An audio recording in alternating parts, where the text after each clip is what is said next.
Assalamualaikum warahmatullahi wabarakatuh. Perkenalkan, nama saya Tria Andini dengan NIM 856500432, jurusan PGSD.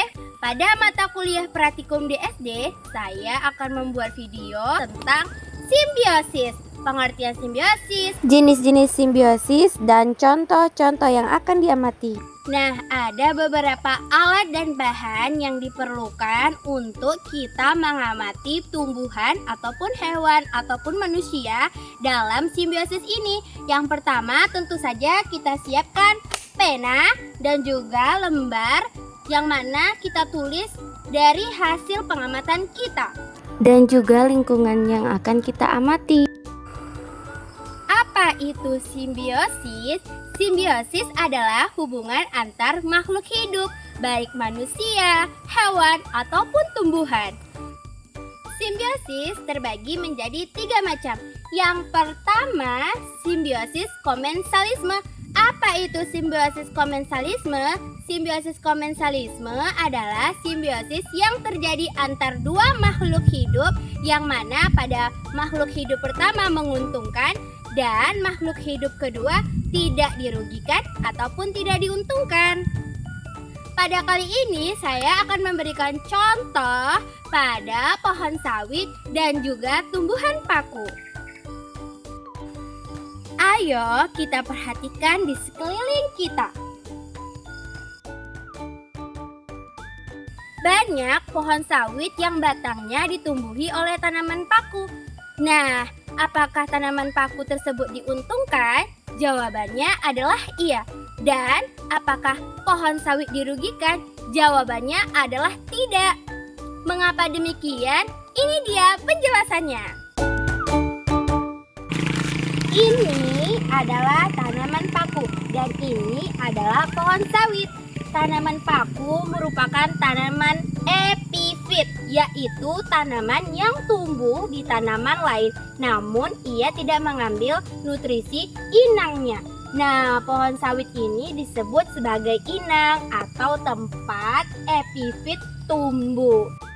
Mengapa tanaman paku diuntungkan? Jawabannya adalah karena ia dapat tumbuh di tanaman pohon sawit. Ia mendapatkan sinar cahaya matahari. Semakin tinggi pula ia tumbuh, maka semakin gampang ia mendapatkan cahaya sebagai sumber makanannya atau fotosintesis. Sementara air ia dapat dari air hujan.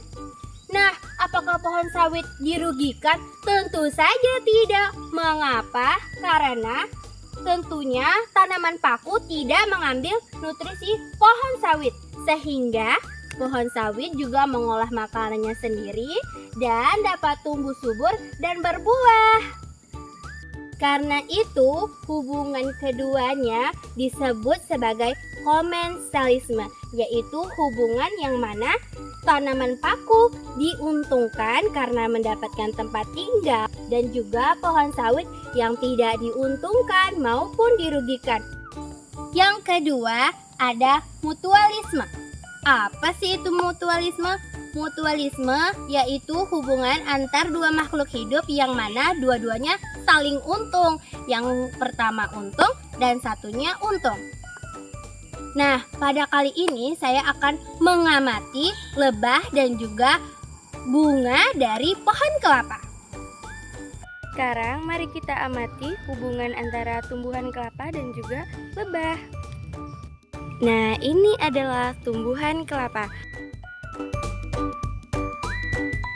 Lebah menghisap nektar pada bunga pohon kelapa sebagai sumber makanan ataupun sumber energi. Lalu, serbuk sari pada bunga menempel pada bagian tubuh ataupun kaki-kaki lebah, sehingga pada saat lebah berpindah pada bunga-bunga yang lainnya dan serbuk sari menempel pada putik bunga betina, maka hal tersebut berhasil menjadi penyerbukan. Nah, penyerbukan tersebutlah yang menjadikan pohon kelapa dapat menghasilkan buah. Hubungan seperti inilah disebut sebagai simbiosis mutualisme. Simbiosis yang saling menguntungkan antara dua belah pihak. Lebah dapat makanan dan bunga kelapa berhasil melakukan penyerbukan. Dan yang terakhir, yang ketiga, yaitu simbiosis parasitisme. Simbiosis parasitisme adalah simbiosis yang mana satu makhluk hidup tersebut diuntungkan dan satunya rugi. Kali ini saya akan mengamati hubungan antara kucing dan juga kutu. Kali ini kita akan melihat simbiosis parasitisme. Nah, ayo kita amati pada telinga kucing tersebut. Di telinga kucing tersebut banyak sekali kutu, sehingga kucing terlihat kurus akibat darah yang terhisap oleh kutu. Kutu diuntungkan karena dapat menghisap darah kucing sebagai sumber makanan dan juga tempat tinggal di tubuh kucing. Kucing dirugikan karena darahnya terhisap oleh kutu dan juga merasakan gatal oleh gigitan kutu. Bahkan kucing bisa merasa lemas apabila kutu terlalu banyak di tubuh kucing. Nah, hubungan seperti inilah yang disebut sebagai simbiosis parasitisme. Nah, jadi dari hasil pengamatan kita tadi, kita ketahui bahwasanya ada 3 macam simbiosis. Yang pertama ada komensalisme, yaitu satu diuntungkan, yang satu tidak rugi ataupun tidak diuntungkan.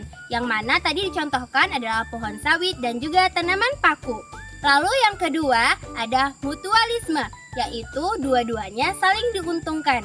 Yang mana kali ini saya contohkan antara lebah dan juga bunga pohon kelapa.